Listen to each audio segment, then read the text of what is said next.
pisses me off. But not because I'm soft. I'm not soft. But if you want to wrestle, let's wrestle. If you have a problem with me, let's settle it. If you can't beat me on the mat, try to beat me in the parking lot. But if you can't beat me on the mat, I doubt you can do much to me in the parking lot either. The previous administration took all the guys, wink, wink. I just want some ice cream, man. I just want some ice cream. Welcome back to the Shots Fired podcast, folks. As always, I'm Schares alongside Mack, Reiter. We're bringing you episode 14. Sorry we're a day late. I had a little busy last night. Hopefully you're still catching this, though. Right away off the top, we want to thank one of our sponsors. They have put that awesome logo together for us.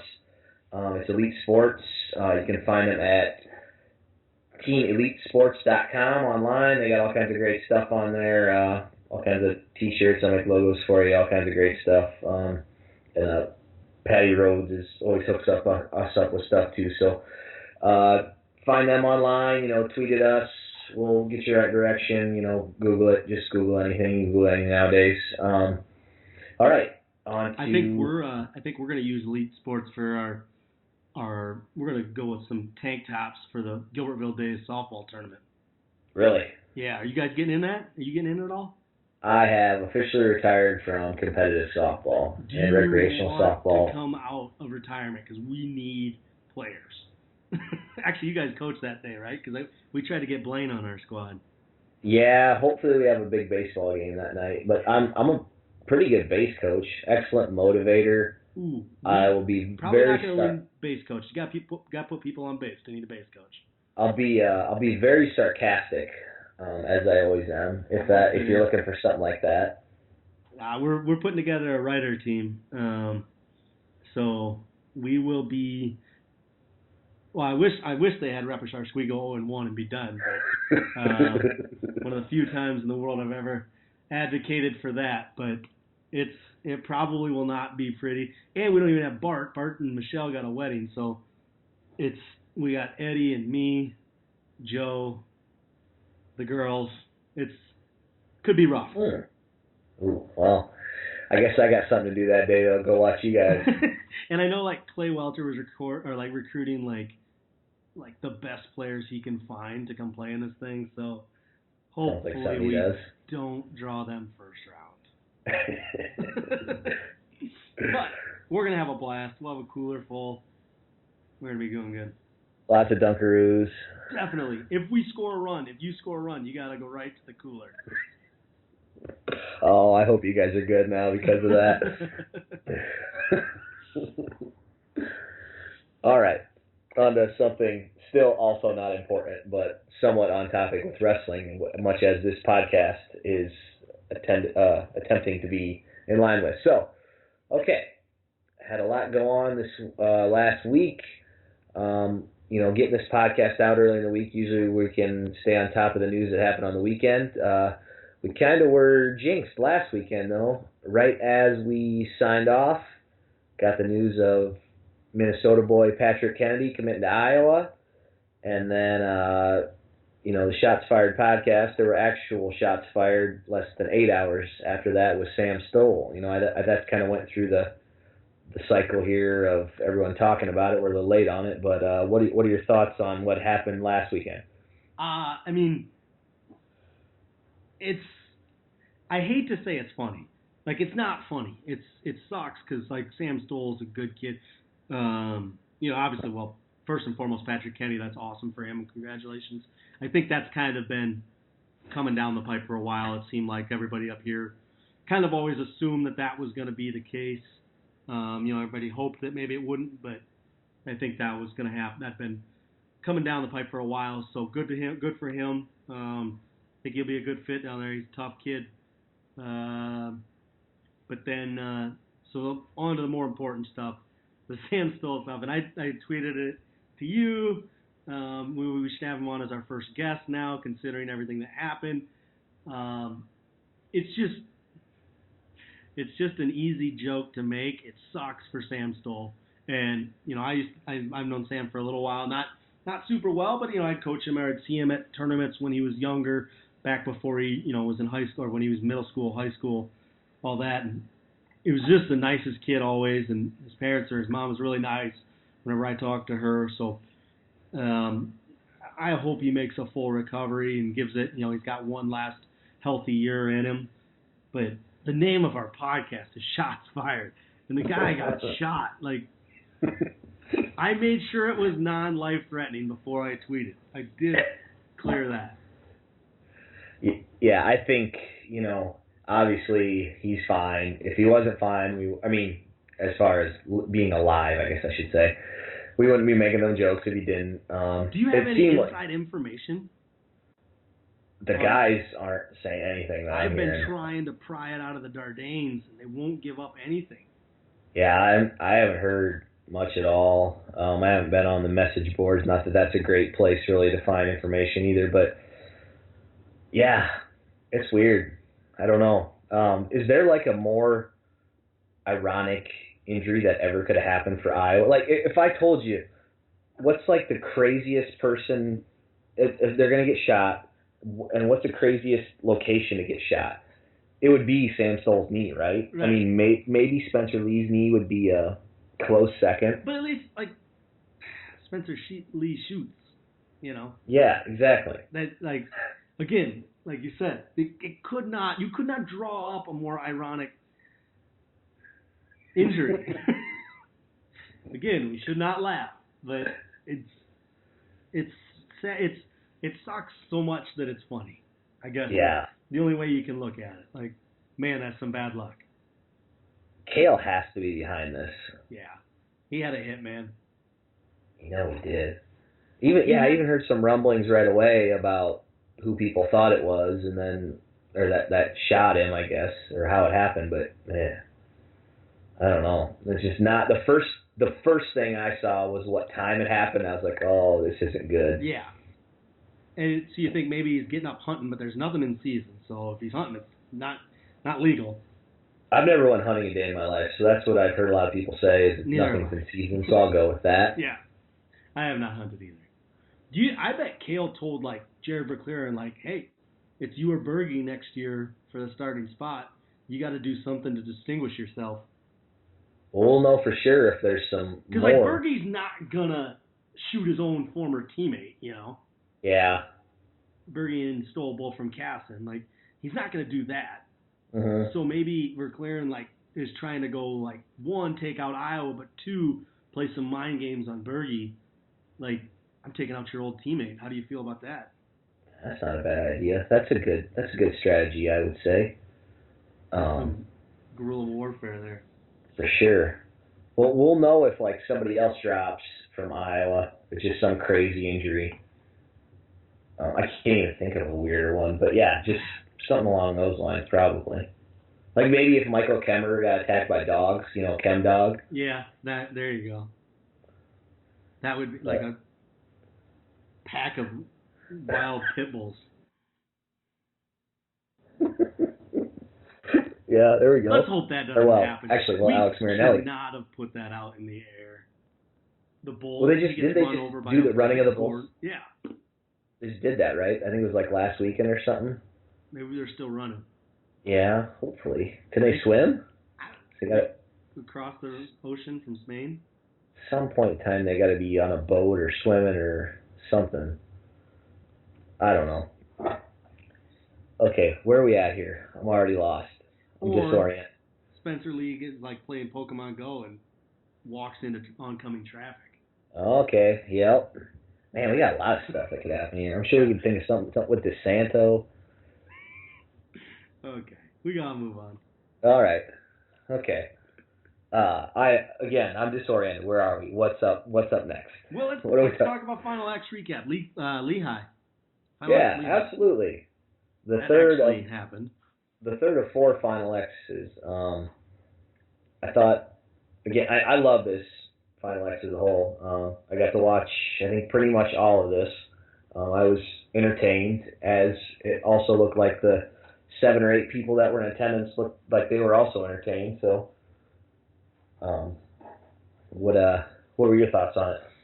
I just felt like it looked like it was the forgotten Final X. It had nothing that the other two had, whether, the raised mat or, just everything. Like the two wrestlers came out of the same tunnel, which looked like a little hallway. I can only assume there was like a little 20-person classroom back there that they were just hanging out in. Like, to me, this one looked like a joke.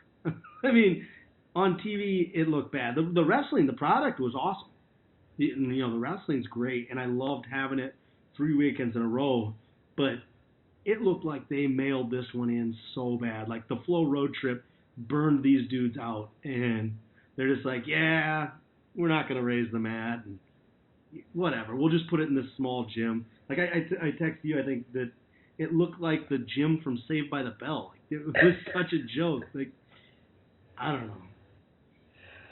That can't possibly be a place where Lehigh holds any kind of Division I athletic, right? Or Division I AA or whatever Lehigh is. Right? Man, you wouldn't think so. A competition in there. That had to be like an auxiliary rec gym where they practice in it at best. I don't know. It's probably a cafeteria. Maybe they use it for a cafeteria. Like, what was it? Which one of the parochial schools did we used to have to go wrestle at? Where they St. John's, St. Nick's, yeah. They'd roll the cafeteria tables off to the side and lay the mat down. That's exactly what they did at Lehigh. Do you think that they made the guys that were wrestling in Final X help roll out the mats and tape the mats? Oh, for sure. They did. They couldn't get the zipper mat from Dolliver. I don't know. The wrestling was awesome. I felt like, I think they do their best at being impartial, but it really felt like everybody was pulling for Nashon.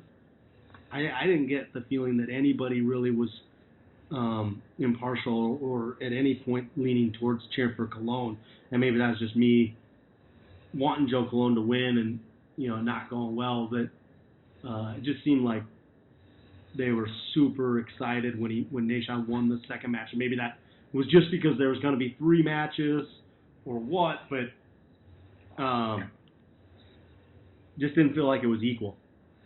I was hearing those rumblings too, like you were saying, and they kind of pissed me off a little bit, honestly, because it's, we've seen so much from Nashon, and everyone talks about how they just think he has more left or he has more levels to jump, and it's like, well, when's he gonna do it? Like, I should say this coming into this Final X, and we were thinking that, and it was like, well, I mean, when's he going to show up? You can't just keep hoping he's gonna, because Cologne's done it now. He beat him, 2 previous events before that? Yeah, so 3 times now. I think he's beat him 3 matches. To me, it was just like, well, whoever wins. Like, why are we cheering for one guy or the other? Right. And then you watch that 3rd match, and you're like, where the hell was this at, man? Is this gonna continue, or is this a one-time deal, I guess? Yeah. I mean, I'm in the camp that I'd never cheer against the USA guy, and I'm not cheering against Nashon, but Nashon's going 0-1 at Worlds. Like, that's not, there's nothing there, I don't think. Everybody, I saw a couple people tweeting stuff like, he looks like a superhero that just found his powers or something, like, no, like, he hit a couple good doubles. They were great doubles. He's always had that ability. That's not something he just found. Like, he just isn't that good. Well, and he's a world team member. So, like, when I say he's not that good, he's good. He's a great wrestler. But when it comes to the level he's about to get judged against, he's not that good. Yeah. And I mean, everybody's going off of basically match 3 when they're saying anything really good about Nashon or how they think he can make a run at Worlds. And you got to remember that we were like inches away from not even having a match 3 because he made that dumb decision to shoot. I think it was Cologne's points. I really do. And I don't think he deserved, like, he earned them. He didn't earn them at all. But that was his move. He took that double away and changed it and, like, did a chest wrap. I thought it was Cologne's points. I I don't think it was. You don't ever see it called like that. To me, No. If the other guy starts the shot, they'll almost always give him the benefit of the doubt. But it was close. Like it was. I just felt like he changed the direction enough. Like he didn't go straight back. He turned and chest wrap Cologne through or Nation through. I don't know. I thought it. I wouldn't have been happy if it had gotten called for Cologne and he wins the match. Like that doesn't make you feel good by any means. Mm-hmm. But God, I would not have been surprised, and I kind of leaned towards I thought it was. Mm-hmm. Yeah. So, I don't think he's going to do much at Worlds either. I guess we'll find out though. I don't really know. I don't know what to think from just one match out of his whole career, basically. Like you said, that's everybody that's like, whoa, look at Nation, he's so good. Well, where was he at in the other two matches? He wasn't that great in the other two matches. Exactly. You can't just forget those. I mean, I don't know. Maybe. Totally. And granted, Budapest is a long time away. And when he's getting the only, like, all the focus and all the training, like, everything's geared for him and getting him ready and figuring out a way to get him best prepared, maybe there is a chance. But, maybe that's the benefit of deciding our team in the middle of June when, Worlds aren't till October. But I don't know. I lean towards I don't think that this is a weight that's going to be good for the U.S. For sure. You definitely think it's the weakest, and I think that's pretty much agreed upon by everyone. So, right. Okay. But he's getting stacked against. We're solid. We have a really solid team. Yes, we do. It's very intriguing, very exciting. Okay, on to your next freestyle match. You had Jaden Cox really having no trouble running through Hayden Zilmer. It was 5-2 in the first one, and it was 10-0 in a minute 19 the second one. Yeah. What do you have here? Yeah, when he got that lace locked up, if Hayden saw his world team dreams go by very quickly. Uh-huh. Jaden looked good. Jaden does. He didn't change my opinion of him in any way. I've always thought, he's always been a very, very good wrestler. But this was, everybody's like, yeah, he's developed a leg lace. Yes, he got it on one guy. But you can't, he's got to do it more than just that. I think that it didn't raise my expectations for Jaden or didn't lower them. I still think, he can go win a world title, especially with Sedgulayev moving up, but he could go get fifth, I think he's kind of in that range, somewhere between first and fifth. He kind of frustrated me in that second match, and even the first one of it. It's like, dude, where has this been? Like, I know Hayden Zilmer's not like probably a medal threat, but was that last year at Worlds where David Taylor kind of went off on Twitter on Jaden after he lost to the guy from Sweden? Yep, and he had that break for a little while, and then he came back very motivated. I kind of agree with Taylor. Like, he did nothing in that match, and it's like it wasn't even. It's not so much that you're tearing Jaden down. I guess I was looking at it as, Jaden, we realize you're this good, and you did not wrestle well there. I mean, I wouldn't say it's a compliment, but it was like, dude, we know you're better than this. And then he kind of threw it back at Taylor, and I was like, no, I totally agree with Taylor here in this one. So, I don't know. It's like he just is uninterested sometimes. Yeah. Well, I mean, and there was the deal kind of when he got done with college, it seemed like he didn't want to wrestle that first year right away, but then he had the bye to the finals coming off a world medal or Olympic medal, and then they were like, well, I guess we just got to go wrestle the trial finals, so we might as well go do it.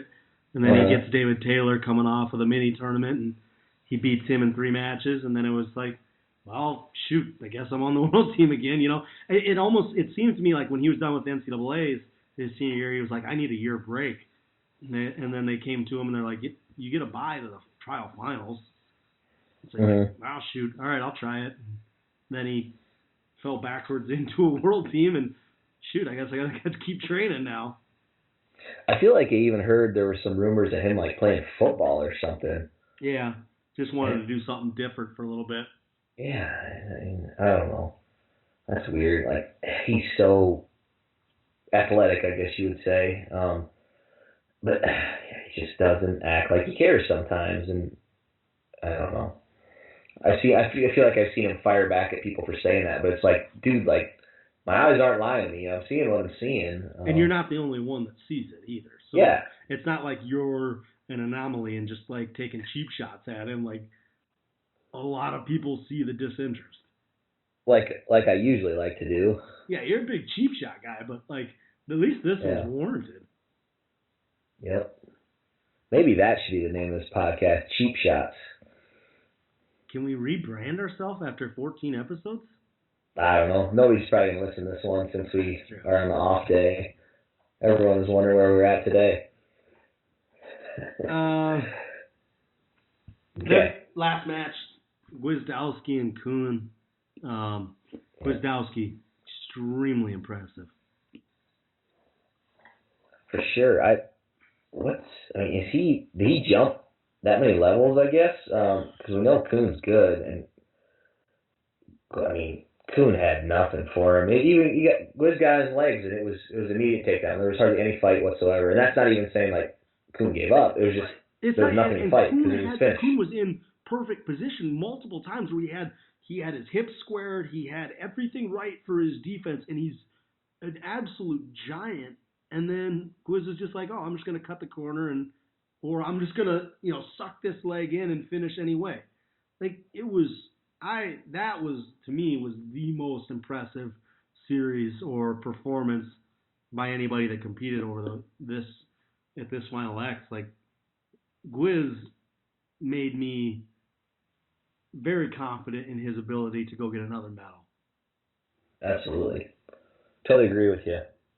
I got to pat myself on the back here. I thought it was pretty funny. Did you read the tweet that I sent out after that match was over? I did not. All right, I got it right here.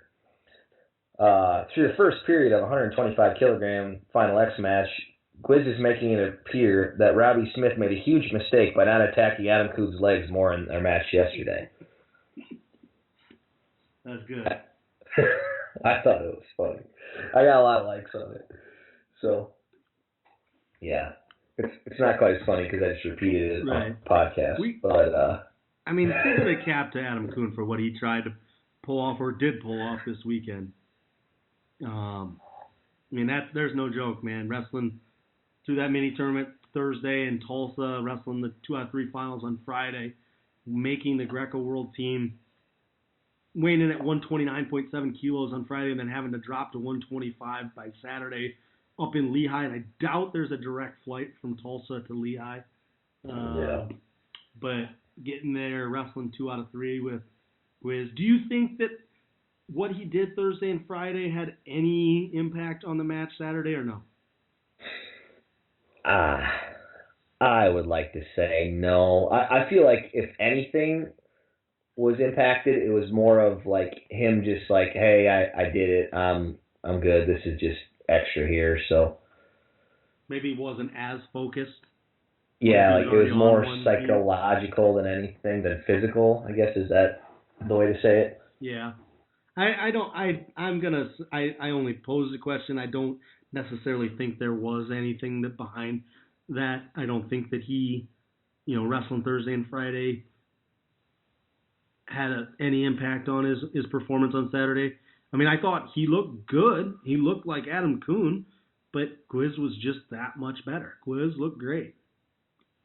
Yeah, he did for sure. There's 2 studs at his weight worlds. Yeah. So hopefully I guess we can see how he does against those 2 guys. Yeah, I mean, it's going to take a great performance at Worlds for sure. Yeah, absolutely. All right, women's matches. Anything you really have on this at all? No, not really. I was a little disappointed we didn't get to see Helen, but the other girls, I mean, some good performances. That Vicky Anthony and that match went 3. That looked, I mean, those girls are scrapping. Mm-hmm. No, I mean, this is the most I've ever watched women's wrestling, I guess, these last 3 weeks. And I think I've kind of, in the back of my head, always thought that they were just kind of, a couple, maybe not even a couple years, not want to say decades either, just a ways behind men's wrestling. Just kind of the flow between moves and I guess just feeling stuff before it's there and making it look really slick. But I mean, these women look good. They're ready to go, and if they're not the best in the world, they got to be right up there. I was impressed with every USA girl I saw these last 3 weeks. Final X did a lot for women's wrestling. Mm-hmm. Putting them in there, and it wasn't a situation where, like only girls wrestle this day, or we're gonna run this match girls, this match boys. Like it just intermixing them in there, and it wasn't. I mean, I'm fully in support of the 3 sites for Final X now because I liked only having to sit down for 2.5, 3 hours, not having to sit down for 7 straight hours and watch wrestling. I can't do that. Very few people can. So I thought the 3 sites was a great. I thought, as much as Flo nailed it. Flo did a very good job with Final X. Everybody. There was a lot of people that questioned the motives, questioned the execution, questioned a lot of stuff about it because they didn't understand it to start. But I think looking back, I don't know how you can say that it didn't work. You look at what she got out of it. Women got some awesome exposure. We had 3 straight weekends where wrestling was topical. People were, watching it. People were talking about it. People were tweeting about it. And that's the ultimate goal. Granted, the Lehigh one didn't have the big names necessarily, or the biggest names, or the most exciting draws, but it still was some pretty dang good wrestling. Did you see it all? I guess I just kind of gathered this from Twitter, and it might have only been like 3 people, so maybe it wasn't a big thing. But I just kind of saw. It sounded like some of the women were acting like they were getting a lot of negative. I don't know, just negative vibes from people on people making fun of women's wrestling. Okay. I didn't know if you kind of saw that at all. I didn't. I don't. I guess I don't really. I don't follow a lot of them, at least I guess on social media, which I assume was probably where it's coming from. Or I didn't watch like the press conference or anything like that before. But I mean, I hope that doesn't seem like that. I mean, I hope they didn't taking that from like anything that like you and I said or anything like that in the previous episodes where we probably don't give the same amount of time to women's wrestling that we talk about. We don't break down the matches the same, and most of that is I don't unfortunately know who's competing. I don't know the names, and the last 3 weeks have been pretty good about helping me learn some names. Yeah, for sure. No, 100% agree with everything you said. That was great. Okay, so that pretty much wraps up. You had the numbers, right? The attendance numbers for the 3 Final X sites? I do, courtesy of Jason Bryan on Twitter. Yes. Our man JB. Okay, so in Lincoln, you had 2,916. State College was 2,783. And Lehigh was 995. For a grand total of 6,694. And then compare that to last year, JB said in Lincoln, it was just north of 4,000 total for World T Trials. So, okay. Yeah. It was. So, again, going back, I don't know how you could say this isn't a success. We had 150%, or, we had 2,500 more people at the arenas, and then you had countless times, for that one last year, it was just one time. People logged in and they watched it online. Here you had all kinds of people logging in 3 different weekends. Like, it just, it's good numbers. I think it speaks testament to where the best wrestling fans in the country are. Midwest is, draws the most attendance, like always. Absolutely. Maybe a lot of Penn State fans died. You talked about how old they are. That's true.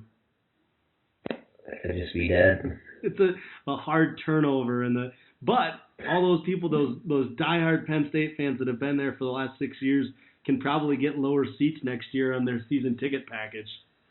Sounds like they aren't really dying that hard. They're actually dying pretty easily, is what I'm hearing. Yeah. Okay. Well, what I would really love to get my hands on are the flows numbers on how many subscriptions or buys they have, but I'm sure that's something that'll never be public. Yeah, I guess made a killing. Do you think that they generated a lot of new buys? Or was it just, I would love to know the numbers of how many people watched each site. They've got to have that. I think I don't necessarily, I do care about how many new subscriptions they sold, but that's more of a flow thing. I care about how many people watched each one of those. How many eyes saw those 3 events. Yeah, well, yeah. I guess that's what I want to see most, I guess. But, a lot of people do the monthly subscription. Yep. And do they offer a monthly subscription? Do they do it now? See, I don't even look anymore. I don't know what I am. I think your only choice is one time. They bill you once per year, and you pay for a 12-month subscription. No, well, I haven't really checked my bank account, obviously, for a while. Oh, I can guarantee you that they are going to withdraw that. They're not going to forget about you. You will not slide under the radar. They will find you. I don't know. Piles and Willie followed me on Twitter. Maybe they were going to let that go a little bit. You got followed? Yeah. I know Piles. Actually, I don't think Willie does. Willie did, but now he doesn't anymore. I don't know if I said something. We're going to talk about off. Willie in a little bit, but this is an easy segue. Let's. Okay, Willie Saylor, known clown Willie Saylor, tweets out that he's the greatest mind in wrestling. It was at like 1 a.m, so I'm sure he was like drinking some, I don't know, Mad Dog 2020 or something, or whatever he drinks. But dip a skull. Yeah, he burned through an entire log of skull and tweets out that he's the greatest mind in wrestling, which is just a preposterous thing to say. But I'm fully convinced that Willie Saylor has at least 6 burner accounts on Twitter that he responds to his tweets like, "Great idea, Willie, you're the best." Like, constantly responds to his own stuff. Like, that's exactly the type of person I think he is. I don't know.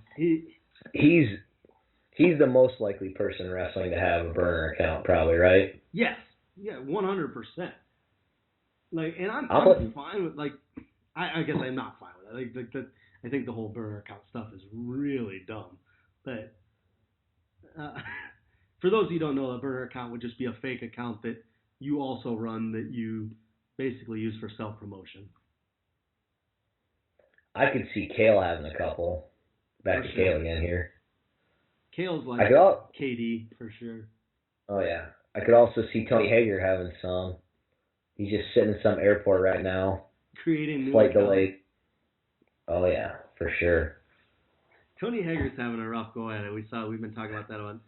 Doesn't sound like his travel to the Disney duels is going all that well. No, not at all. Should have just drove. Took a boat. I don't know. Some other means of transportation. I'm a big flyer. I love air travel. It's for sure my favorite way to travel. I don't do great with it because my ears are messed up. So, like, we flew down to Jamaica for our honeymoon, so my ears will be plugged for like 2 weeks. And, everybody has kind of little accents on their English. Yeah. And they'd be asking me, like, what I wanted for supper, and I'd have to turn to my wife and be like, I have no idea what they just said to me. And it was, like, literally every conversation like that. I was like, I have no idea what they just said to me. Yeah. So it's pretty annoying sometimes when I fly for that reason. I could see that. And, yeah, Jamaica's not a good place when you can't hear.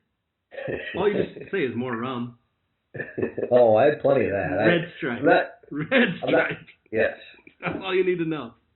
I'm not saying I didn't have a good time, but it can get a little annoying. What else we got? We got to talk about a little about junior duels. Happened this past weekend. We kind of talked a little bit before of. It's interesting. Like I back when I was in high school, junior duels was a huge deal, and I definitely would never. I was never going to miss junior duels. Like I wanted to go wrestle for Iowa, Team Iowa down there, and try and win the thing. And I think we usually finish somewhere around third, fourth, fifth in that area. I don't think we ever wrestled in the finals, but we were a competitive team. And I was kind of looking at the rosters, and I'm sure you could do this with just about every state. But I was running through it, and like if we wanted to at Minnesota, you could have added Cashman, Alex Lloyd, Peyton Robb, Patrick Kennedy, Greg Kirkfleet, Gable Steveson.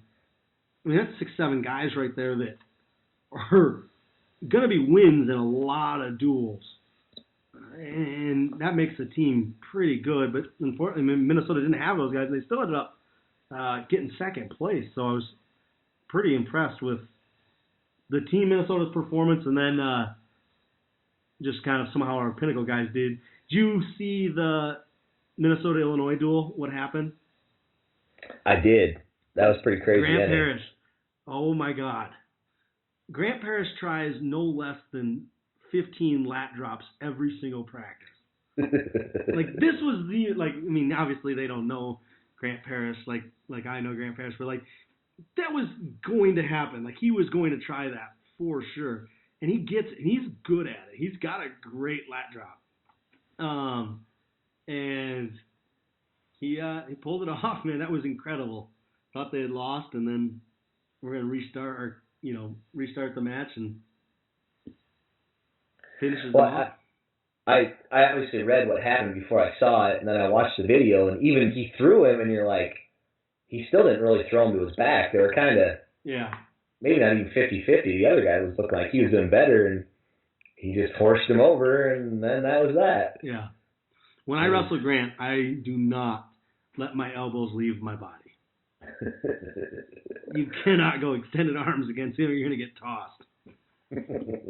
He's actually going down, transferring down to Casson next year. He'll be practice partners with Patrick Kennedy, so you better watch out. Your boy may have some... He's wrestling a dangerous kid every day in, day out, I guess I would say. Hasn't he had knee surgeries too? Yes. Don't hurt him. Yes. Take it easy on him. Grant does not know take it easy. Grant goes one speed and one speed only.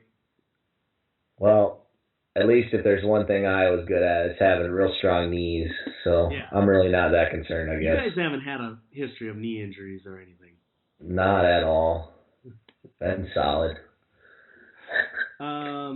But yeah, I thought, junior duels, the same thing could be said for Iowa. Iowa could put together a pretty dang good team. And I think what you said, a lot of their stars weren't there. Well, there's a reason Pennsylvania doesn't win it every year. It's not because they're choking it away. It's because they're not sending their best kids, obviously. Right. Well, it's usually Illinois. I think they got some crazy streak of. Illinois sends their good team. They take a good team every year. They win schoolboys. They win cadets. They win juniors. I mean, they run the tables pretty good every year. And I was telling you before we came on air, and this goes back to I'm surprised more kids don't go to this, and maybe it's just because there's so many more events now where kids can get noticed. You got your USA postseason nationals, you got Flow nationals, you got Disney duels. There's all these things, but when I went down to junior duels my junior year, I was wrestling Mark Mose, and I was down 9-0 right away. I mean, he just came out and toyed with me, and I just kind of stayed really physical with him and ended up coming back, wore him out, came back, tied it up 9-9, and then gave up a takedown right at the end to lose 10-9. But Mark Schwab was in attendance that day. He was there, and he told me later, he's like, I watched that match, and I knew we had to get you, and that was when Minnesota decided they were going to recruit me. And I mean, you need that exposure. You want, the goal is not to wrestle in high school, for most of these kids. And, like, you don't go to junior duels, the number one goal to win a junior dual team title. Like, that's not the goal. Like, you need exposure. You need to get yourself ready to go to Fargo. And why not get down there and wrestle, 5, 6, 7 good matches?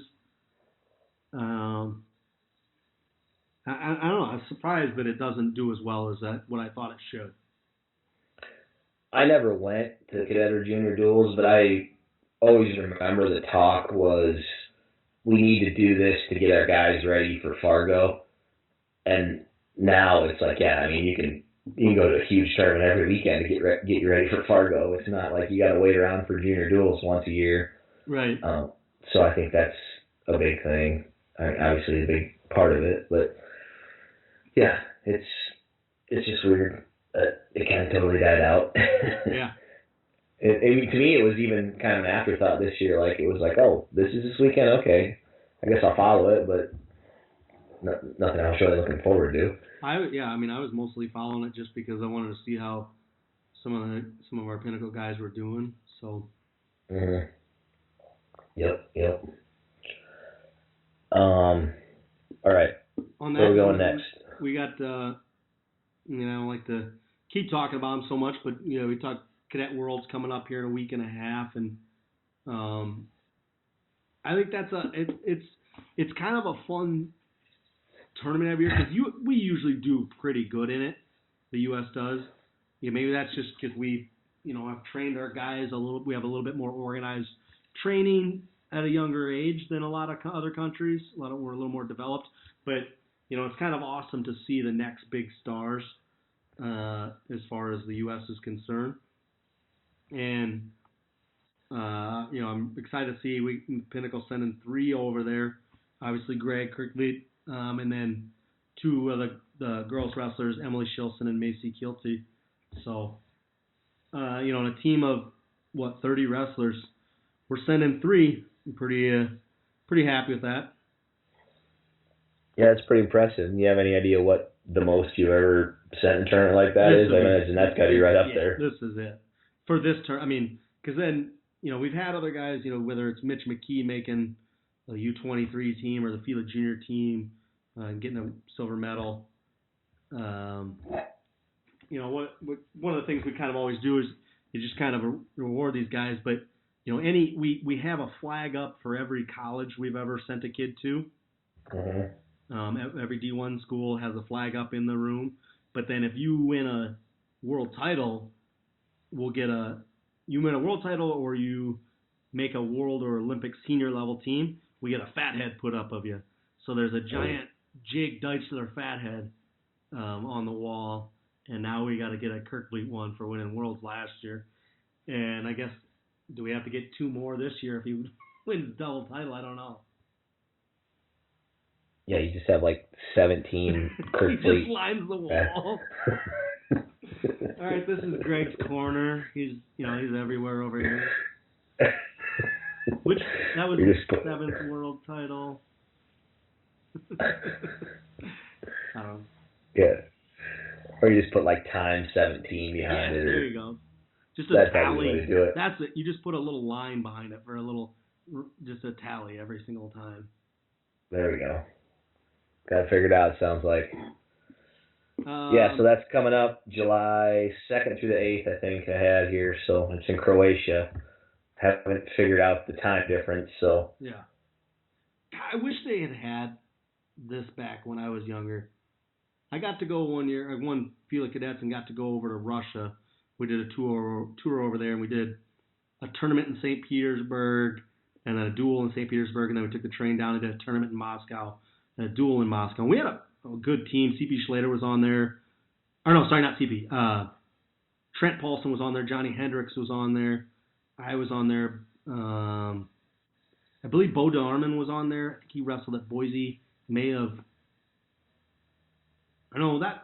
can't remember. Michael Arias was on there. So we had there were some good guys. Obviously Johnny Hendricks, Trent Paulson turned out pretty good. But it would have been fun to wrestle in a world championship. Do you know who any of the guys guys were that you wrestled? Like, did you ever look them up or? I never did. I know that I went undefeated over there. That was it. But what was the talent level like? They were good. I mean, I had. You get some screwy situations. Essentially, I feel like sometimes, like, going to the duel, they just decide, like, this kid's winning. I don't care what happens. This kid's winning. They pick, like, a Russian. Like, that guy's going to win. Doesn't matter how you want us to ref this. We're going to ref it so that he wins. But, like, the tournament, I ended up, like, both times in the tournament, St. Petersburg and the tournament in Moscow, I kind of didn't really have too much trouble. But then in each of the duels, I had really close matches. And their guys were pretty good. But yeah, it was good competition. A lot of guys took Trenton, I think Johnny Hendricks, they both took some losses over there to some really good guys. I would love to go back. You know, I don't have obviously the brackets, and there's no way to ever find out who these people were, but it'd be super interesting to know if anybody I wrestled over there ended up ever being good. You probably wrestle like the JV, like, yeah, just nobody. Like, man, these guys are pretty tough. I was the lightest weight too. That was back when I was young. I was a first-year cadet, or first-year Fila cadet, or second year, no, because you get 3 years of competition at Fila cadets. I was a second-year Fila cadet, and I think I was like 94.5 pounds or something like that. And we got over there, and I was kind of cutting some weight to make weight, and the Russian team like took us out on this like boat. It was like, I mean, it was huge. I shouldn't say boat. It was like a big yacht, and there was food everywhere, and none of us were eating. And they were like, well, you know, why aren't you guys eating? And our coaches were like, well, we got to make weight tomorrow. And they're like, oh, no weigh-ins then. Everybody's fine. And so then we just, all right. Well, we just ate and drank and had a blast. And I'm like, I was going into my freshman year of high school. So, I mean, this was the summer. So, I mean, I was 13 years old and all the way across the world. And I was a kid. You know, it was an awesome experience. But, you know, I think sometimes maybe we forget, like, you know, you watch these cadet worlds, like, these are kids. 13, 14 years old. It's pretty impressive what they're doing and, you know, the pressure they're under. It's got to be pretty fun to live in Russia. Did you see for the World Cup here this last week, they had a story come out about how I think FIFA found out that a bunch of the Russian soccer players were doping. Yeah. And they were just kind of like, whatever. Yeah, we're not gonna. It's not even a big story. Like, this should be front page of ESPN. It's just kind of like, no big deal. Yeah. Well, or the story about they can bring cocaine and heroin into the stadiums, like the fans can. Yeah. Like, as long as you have a doctor's permission written in Russian, like you can bring cocaine and heroin into the stadium as a fan. That is the most ridiculous thing I've ever. Russia's a special place, dude. I liked it over there. It was really, really cool, but we were in a very sheltered environment, like, and protected and not exposed to what real Russia is. Oh, I bet. Yeah, that could probably get a little scary. When we were down by Moscow, I think, you know, I don't remember exactly, but from what I understood, it was like a satellite Olympic training center site. You know, like not their main Olympic training center, but like a satellite camp. And there were a ton of other athletes there doing all kinds of different sports and stuff. Mm-hmm. But, yeah. All right. Good deal. Anything else? I don't know. Where are we at now? You're steering tonight. That kind of covers everything we talked about beforehand. I thought, obviously, look, you know, I'll say it again, good job by Flo. I mean, the Final X was a hit. They did a great job. Let's build off of it. Let's take it to a couple new locations next year. Let's not go back to the Saved by Bell gym in Lehigh. Can I say that if you can't draw 1,000, you know, they're close, they're 995, but if you can't draw 1,000 people, All right, you don't get a host anymore. Like, you're done. We're You gonna. shouldn't. Yeah, you were blacklisted. I personally just blacklisted Lehigh. All right, so all their cities are open except for Lehigh. So there we go. What else? How long have we been talking? We've been talking for a while. Yeah, 49 minutes. That's good time. Yeah, not bad. We'll I guess we're gonna keep trying to stay consistent here, even though we might not get a ton to talk about. These next couple of months. That might be when we break into some of our more fun stories, I guess, that are maybe have something to do with wrestling, maybe don't. The Mike Trout story. We got to keep teasing it. Just keep people coming back. Yeah. Oh, that's it. Yeah. We got our title. Our title's whatever we come up with, then also maybe the Mike Trout story. ...